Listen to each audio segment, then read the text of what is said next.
comment se construit un plan dans un dessin animé. On s'imagine que c'est facile, on dessine et puis on anime. Non, c'est pas aussi simple. Il y a énormément d'étapes, il y a énormément de sueur, il y a énormément de travail et il y a énormément de gens en fait, énormément de départements qui interviennent au cœur d'un même plan. Vous pouvez avoir un aperçu du nombre d'étapes pour un épisode. Pour ceux que ça intéresse, c'est le logiciel qu'on appelle Kitsu, qu'on utilise en production. On a travaillé avec le Canada, Causal était à Roubaix, Sonia était à Paris, moi je suis à Laval. Et quand on ne peut pas se voir en vrai, se toucher, se sentir, on passe par Internet. Et du coup, il faut qu'on ait un logiciel où tout est centralisé. Un dessin animé, ça se passe comment? Comme je vous ai dit, chez Ankama, on a Todd, qui a plein d'idées, qui fait « Ok, on va faire une bataille, on va faire un truc de dingue. » Ensuite, la production dit « Top, hop, hop, hop, on n'a pas d'argent. » Mais Todd, il fait « Oui, mais moi, je veux faire un truc. » Ok, très bien, donc on en discute. Alors je parle de nous, mais en général dans l'animation c'est plus ou moins vraiment la même chose dans tous les studios, quoi. Il y a quelqu'un qui pond, il y a la production qui râle parce qu'il n'y a pas d'argent, et ensuite le créateur discute avec les artistes pour pouvoir créer quelque chose qui est financièrement faisable. Je vais vous montrer dans un premier temps donc ce qu'on reçoit nous en tant qu'artisans, artistes, le script, parce que tout part de là, tout part du script. Ce qui est intéressant, c'est qu'il est formaté de telle manière que en théorie, chaque page équivaut à 1 minute de contenu. C'est-à-dire que pour un script d'un épisode de 22 minutes, en théorie, on est censé avoir 22 pages. Alors c'est totalement vrai, en storyboard c'est ce qu'on fait, 1 page, 1 minute. Par rapport au forfait qu'on a par exemple, quand on fait un 11 minutes, on a 4 semaines par exemple. Donc on sait que si on fait 1 minute, sachant que c'est 20 jours ouvrés, si on fait 1 minute prédéclinée, on rentre dans le forfait. Et ça c'est bien, on rentre dans les temps. Sauf que des fois, je vais vous montrer ce cas d'école. Par exemple, pour l'épisode 413, on va vous montrer après certaines étapes qui concernent Sonia où il y a du design qui est créé à partir du script et des échanges qu'elle a avec l'auteur. Nous, on reçoit un script et la première étape de fabrication d'un dessin animé, c'est le storyboard. Un storyboard, basiquement, c'est mettre en image ce qui est écrit au script. C'est traduire en image ce qui est raconté à l'écrit. Et ce que vous voyez donc avec les couleurs, c'est des choses qu'on note en jaune, des choses qu'on modifie, des choses en vert, c'est des choses qu'on valide. Là, les choses en rose, c'est des choses qu'on a réécrit. Et tout ça, c'est avant de passer au storyboard. Parce que si on fait ça en l'état tel que c'est écrit, même si c'est très bien écrit, je peux vous assurer que 39 fois sur 40, ça ne va pas marcher en fait. Et c'est là qu'avec l'expérience, c'est un bon storyboarder, il va réussir à en extraire la substance du script pour traduire ce qui est important à l'écran. Parce que l'idée, c'est pas de tout changer. Parce qu'il ne faut pas déconner, il y a un créateur et s'il crée quelque chose, c'est pour que ce soit mis à l'écran. Mais quand on le met à l'écran, il faut adapter. Voilà, c'est ça. Petite précision, le script, ça se présente comme une pièce de théâtre. C'est-à-dire qu'il y a une succession de dialogues, il y a les intentions, il y a le lieu, il y a aussi... éventuellement si c'est le matin, si c'est le soir, et ça va être des indications aussi de couleurs pour les décorateurs. Si c'est la nuit, forcément ce sera pas les mêmes couleurs, et puis pour la chronologie c'est intéressant d'avoir ces infos, voilà. Donc en fait je vais rebondir sur ce qu'a dit Causal. 1 page de script, 1 minute. Vous vous souvenez, si vous avez tous vu le combat final entre Gultar, Hugo et Tauros dans les airs, c'est un combat qui dure à peu près une 50aine de secondes. Donc 50 secondes, c'est censé être 1 page de script. Au script, c'était écrit « Gultar, Tauros et Hugo se battent ». Voilà. Allez, débrouille-toi avec ça. Débrouille-toi avec ça, fais-moi un truc cool. Là, comment est-ce qu'on traduit ça? Et moi, quand je me souviens, j'en ai parlé à Todd, j'ai dit « Mais on fait quoi comme bagarre ?» Il m'a dit « Un truc de ouf ». Ok, let's go.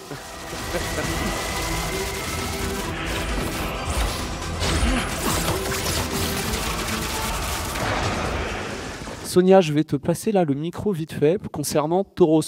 Est-ce que tu pourrais parler un peu des échanges que tu as eus avec Todd sur Tauros? Alors déjà, dans un premier temps, il ne devait pas exister, Tauros. Il a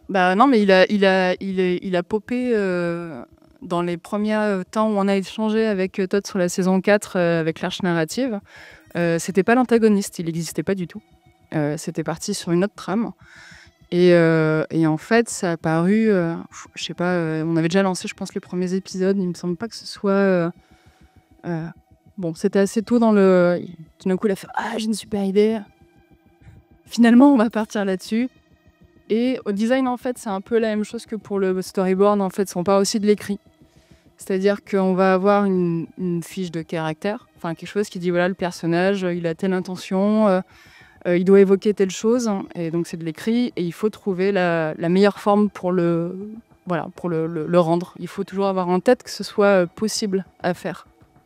Surtout pour le média de l'animation où c'est assez long en fait, à faire comme chose. Pour ce personnage-là, j'ai eu au début une petite discussion avec Todd où je vais poser des questions et où du coup je vais cerner le personnage d'un point de vue caractère, tout ça. Et comme Todd c'est un dessinateur, c'est pas le cas de tous les auteurs, mais j'ai eu un petit crowbar où on avait un personnage assez famélique qui avait un petit peu d'autres formes, tout ça, mais où il y avait déjà des intentions claires de voilà, le personnage il est mort de faim, c'est un zombie, il est squelettique, et il y avait cette intention de cape flottante. C'était une image graphique qu'il avait très forte et sur lesquelles du coup je suis partie pour composer ce personnage-là. Et en fait, son brief était suffisamment clair, ses intentions étaient suffisamment évidentes que j'ai pas eu beaucoup à chercher, en fait. Voilà, j'ai eu le crowbar un peu rough, un peu pété, entre guillemets, parce que fait sur un coin de feuille de ce personnage-là. Et j'ai fait, bah écoute, moi je vais cleaner directement ton truc. Il me fait, non. Je fais, si. Parce que ton personnage, il est, il est ultra, il est parfait. Donc du coup, je le rationalise un peu, c'est mon travail de chara design. Mais en tout cas, voilà, tout était présent dans ce fameux crowbar. Voilà, pour le chara design, pour le process, on en revient à tout. Pour l'humain, tout est affaire de communication.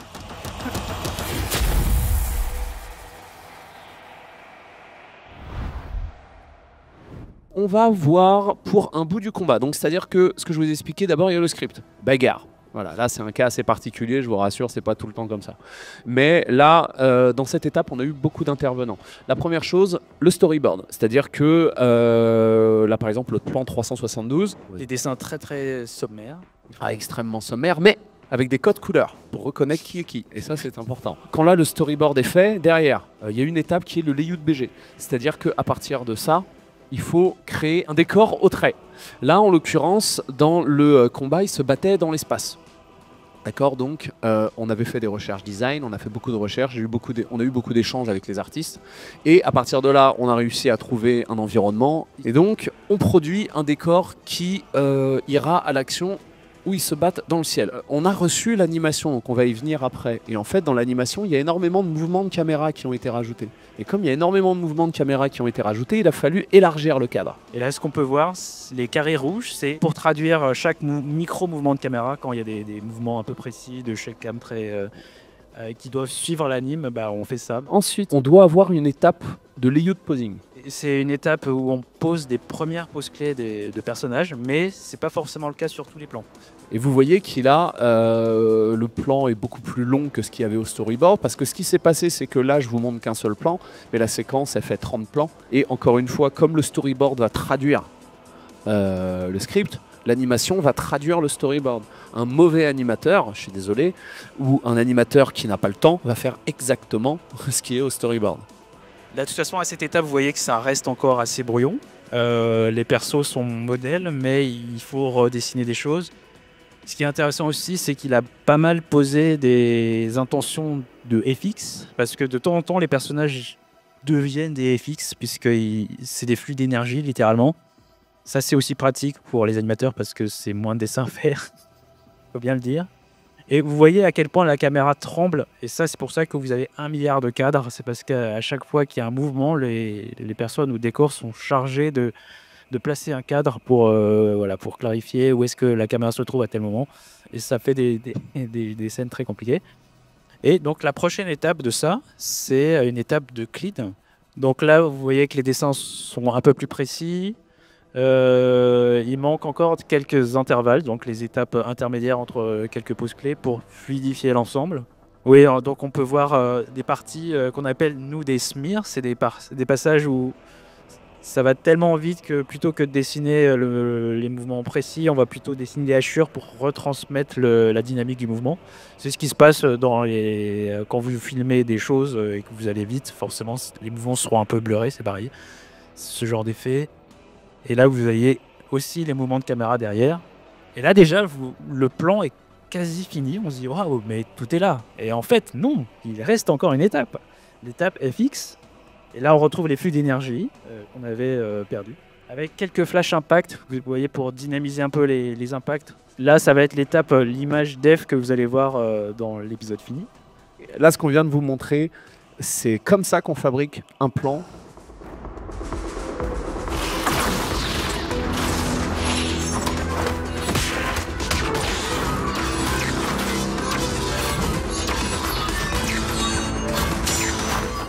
Ce qu'il faut savoir, c'est qu'il y a des connexions, comme disait Sonia tout à l'heure, elle discute avec Todd, elle dit quelque chose, ça percute, vous savez, ça résonne, il y a la bille dans le cerveau qui fait bip, bip, bip, bip, ok, j'ai capté. Et c'est vrai qu'avec Causal, on a des fois des connexions particulières. Causal, ne ment pas. Je vais lui dire, ok, ici, je veux une explosion spatio-temporelle. Évidemment, chacun sait ce que c'est une explosion spatio-temporelle. Évidemment. Et Causal, qu'est-ce qu'il m'a fait? Il m'a fait une super explosion spatio-temporelle. J'ai dit, c'est bon, c'est validé. Ou des fois, on se parle, on essaye d'expliquer des choses et c'est difficile à décrire. Alors on s'appelle et puis je lui fais, écoute Causal, là je voyais un truc. Mais il fait, ok, j'ai capté, c'est bon. C'est vrai. Ouais, en fait, ce qui est super important, c'est l'occasion de le dire, c'est que quand on travaille sur un projet, c'est important d'avoir le maximum de références de l'auteur. C'est-à-dire, je sais qu'avec Malek, il va beaucoup citer Le Seigneur des Anneaux ou Denis Villeneuve. Donc voilà. Donc quand on travaille sur un projet typé Japanimation comme Wakfu, c'est important de connaître la Japanimation. Et si jamais je devais travailler sur un projet très cartoon à la Looney Tunes ou Bugs Bunny, eh ben, j'irais étudier le catalogue, parce que ça fait partie du professionnalisme de vraiment connaître le style sur lequel on bosse en fait. Et là par chance, la Japanime c'est un truc que je connais, donc j'ai pas besoin d'étudier, mais donc voilà, c'est un conseil que je peux donner, c'est toujours être à l'affût des références pour être au plus près du sujet à chaque fois.